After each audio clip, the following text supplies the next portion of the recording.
Good morning. It's 12:09 p.m. now. Afternoon.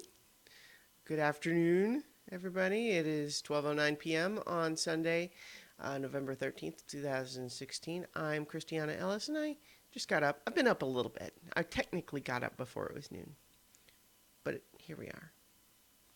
This is 5 more minutes. So, it being Sunday, that is my regular day to do my Avatar The Last Airbender rewatch.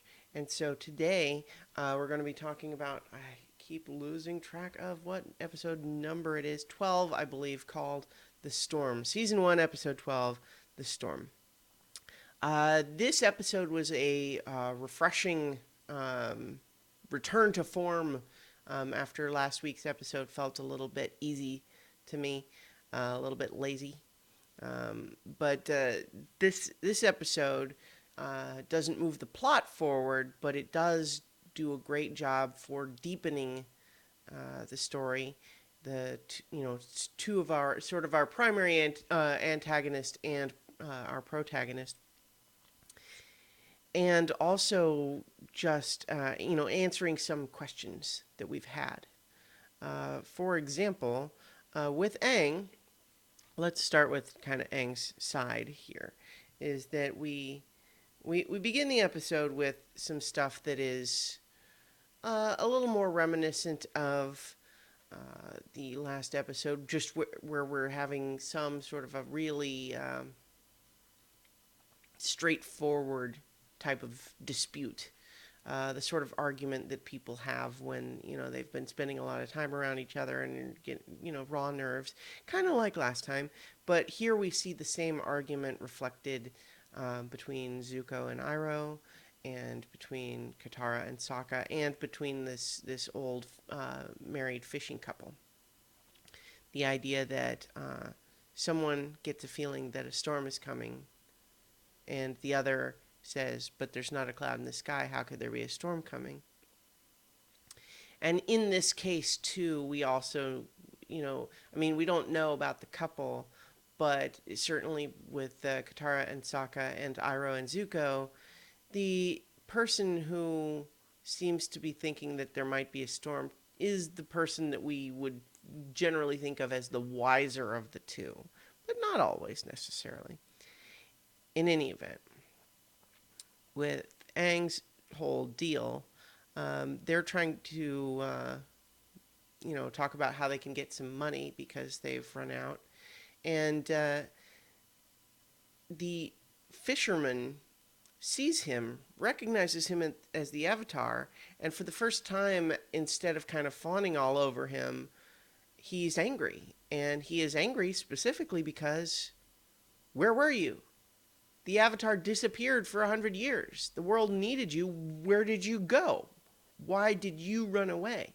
And having this all framed in a personal accusation instead of a more abstract historical way inspires Katara to defend him, but we see that even behind her, that she's not realizing, Aang is not defending himself. In fact, it's obvious that this criticism really strikes a nerve with him, and he kind of runs away again. Not too far here, Katara is able to catch up with him. And so as the rain starts to come down, Aang tells the story of how he came to learn that he was the Avatar, and then ultimately how he came to be frozen in the iceberg. And so we talked a little bit. We had learned previously in the Southern Air Temple, I think, that Aang was told that he was the Avatar younger than usual. And we wondered why that would be. And so we learned this time that it's pretty straightforward reason, but sort of a fateful one as we come to understand, is that war was already on the horizon at that time. They were already concerned that there was war coming and they needed the Avatar sooner. And so this is an example, though, of how perhaps the monks, they had good intentions, but what they did, because they were impatient, They wanted to take a shortcut. They figured having the Avatar around for a couple of extra years was worth the risk of telling him younger than tradition would dictate. But as we see, it was almost certainly the wrong decision from at least an immediate perspective, because it's obvious that Aang is not mature enough to handle this very well. And he struggles with suddenly being perceived as different in a way that he wasn't before. All of his friends don't want him to play with them anymore because it's different now.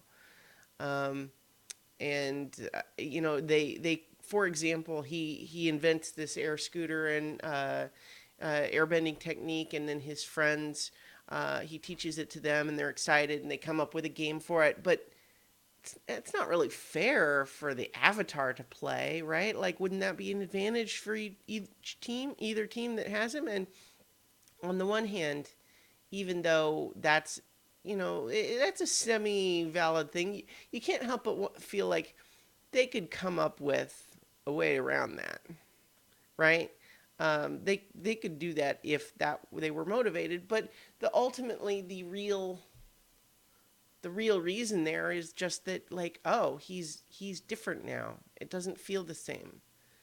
It doesn't feel the same. Instead of your buddy Aang, now it's the Avatar, and it's different. And Aang feels that, and he feels rejected, and feels uncertain, like he didn't ask for this. Why is this being forced upon him? He doesn't know what it's going to mean.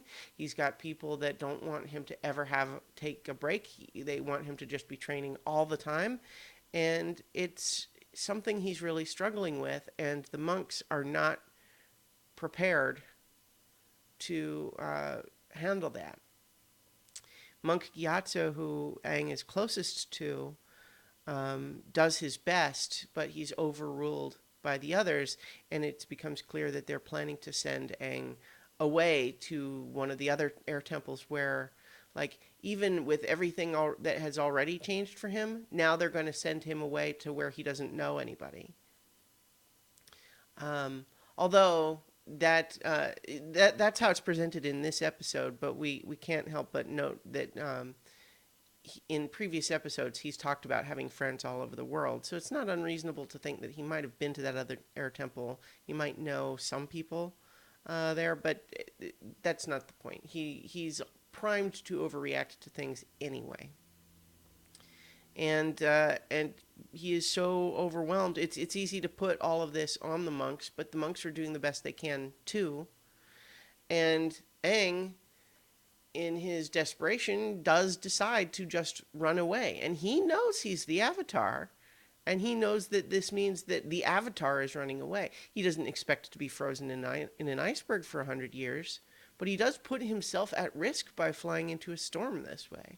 And sure enough, it results in him accidentally freezing himself. And so it's interesting that all things considered, it's not a terrible betrayal on his part as much as it's easy to present it as a bad decision made by, a kid who is under a lot of pressure. And so while we might be tempted to excuse it as a result, what we also have to remember is that the world could depend on him not making those kinds of bad decisions. It's important. It's like the pressure is not manufactured. It's real. He has an actual real job to do, and there are real world consequences if he is unable to do them.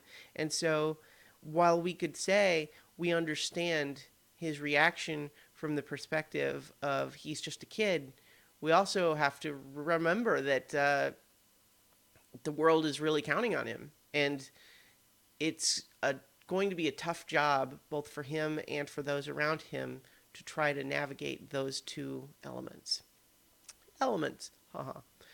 But in any event, with Katara's wisdom and in his own sort of insight in finally sharing this story that felt like a dark secret to him before, he's able to come to a point where he's able to forgive himself a little bit for making a bad decision and resolve instead of feeling guilty about what he had done before, to instead resolve to do better as he moves forward. And that's really the most psychologically healthy approach for it.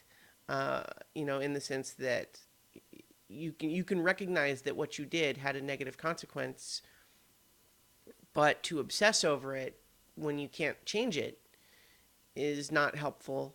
Instead, you have to look to see how you can do better in the future. And that's what he plans to do. Now, meanwhile, we also have the ongoing question of Zuko and what his deal is. And is he really just a spoiled prince who doesn't care about anybody? Or what's really going on there? How did he get his scar? How did he get banished? And what we see there is that even though this is primed with Zuko kind of earning the ire of the ship's captain by implying that the search for the Avatar is more important than the safety of the crew. And we can understand, like, that's one of those sorts of easy moral issues where it's clear what side we're supposed to be on in terms of that particular argument. And really nobody's on Zuko's side there except Zuko. But even Iroh is in the point of he's almost in the position of the monks on Aang's story, in the sense that he kind of understands more about what's really happening here. And he understands that we're dealing with two elements. We're dealing, the other two elements, right? We're dealing with two things here. One is the real world implications of the prince, son of the Fire Lord, on a world-changing mission potentially to try to capture the Avatar. And on the other hand, we have a young man whose feelings have been deeply hurt by his father, who he wanted to impress. And so, Luna, please stop barking. So what we learn is that Zuko had wanted to be involved, and he wanted to understand, and Iroh had been trying to kind of protect him, to say, like, we get the impression that Iroh at this point was already feeling uncertain about his brother, the Fire Lord's rule, perhaps, but was not, he's older and very diplomatic in his approach, and he's not necessarily saying anything, especially when, as we learn, he saying anything critical seems to be not cool in the Fire Lord's circle. So to discover then that it is Iroh that allows Zuko to gain entrance to this war council, it's kind of with a sort of a weak promise of, like, oh, but don't say anything. And yet Iroh knows Zuko, and he knows his brother, and he should understand, the stakes. He knows the stakes of what's going on in there better than Zuko does. And you could certainly make the argument that there's an element of fault on his, in his court too. And I'm sure he feels that. And that's probably why he has chosen to be out here with Zuko instead of home. But the idea that one of the plans for the Fire Nation army was to send one of their units off to essentially be on a suicide mission that's just a distraction, to let them all be killed just to draw the army away from the real target. It's exactly the sorts of evil overlord army mission that's easy to criticize, and Zuko criticizes it. He stands up. He cannot contain himself, and he calls that out as a monstrous plan, which is interesting to just coincide with his statement earlier that the mission is more important than the safety of the crew. And we can understand now that maybe he's inclined to say that because he feels very conflicted about it. It was that opinion that the men are more important than the mission that got him into so much trouble. So we can understand why he might have sort of a reflex now to say the opposite. And so the idea that by disrespecting the war council, now he is forced to have this Agni Kai fire duel with his own father. And his father, it turns out to like this is we get a little bit of a glimpse of more to do with Zuko and his childhood prior to all of this, but what we get the impression of here is that Zuko wanted to impress his father but didn't really understand his father, not in the way that Iroh did. And so as a result, he maybe wouldn't have said anything if he had known that he was going to have to duel his own father. But then he didn't want to fight his own father, and he refuses to fight. And the Fire Lord saw that as weak, burning his scar and banishing him. And so we can see then that as Iroh tells this story to the rest of the crew, it's like, he may say that the mission comes before you all, but know that the only reason he's out here is because he spoke up at great personal risk, even if he maybe didn't understand the full weight of the risk at the time, in order to speak against a plan that would have sacrificed an entire unit. And they can't help but say, like, oh, well, we didn't know that. And that's kind of messed up. And gosh, the Fire Lord's kind of a jerk, right? They're going to be careful to saying that last part, I think. But and then all of this plays out with the idea that there's this big storm incoming, and that Sokka and the fishermen are out on this boat, and so and then the Zuko's ship is out there too, and so we get a little bit of action with we see Zuko putting himself at risk to save one of his men during the storm, and we get a really awesome badass moment from Iroh where he firebends a lightning bolt to prevent it from hitting the ship, and it's really kind of spectacular that it's impressive and badass, but then also just leaves him with all of his hair sticking up. And that's a perfect example of some of the humor in this episode that's used as great comic relief to break up the tension. Nice little bit, you have everybody have their heartwarming moment, and then Appa, who's all wet from the rain, shaking himself off and getting everybody. Stuff like that. So there's a lot of great stuff, and I think that we also get a few more hints from Zuko's stuff that more so than with Aang, because Aang's stuff is further in the past, but more clues with Zuko that there's even more to his story than we know yet. And, not all of that will be obvious to a new viewer, but a couple of key bits is that we get some really sort of sepia-toned flashbacks. There's clearly Zuko remembering something else about his childhood, perhaps to do with his mother, who is not in the picture in Iroh's story. What's going on there?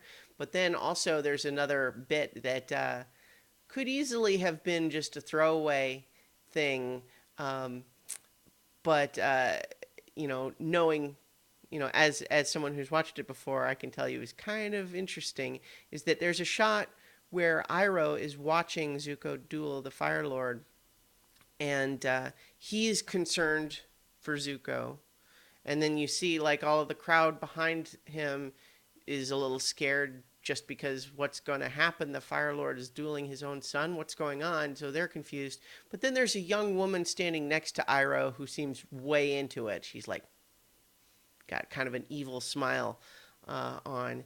And so it would be easy to just think of that as just a throwaway detail, like she's just a member of the crowd. But what I'll tell you is she's not just a member of the crowd, and she is really interesting when she finally shows up. But I'll leave it there, I guess, just to say that this episode doesn't move the plot forward at all, but what it does is clarify some of the big questions we had about the world so far. And so it was a great episode. And I'll leave it there then, and I'll talk to you guys tomorrow for 5 more minutes.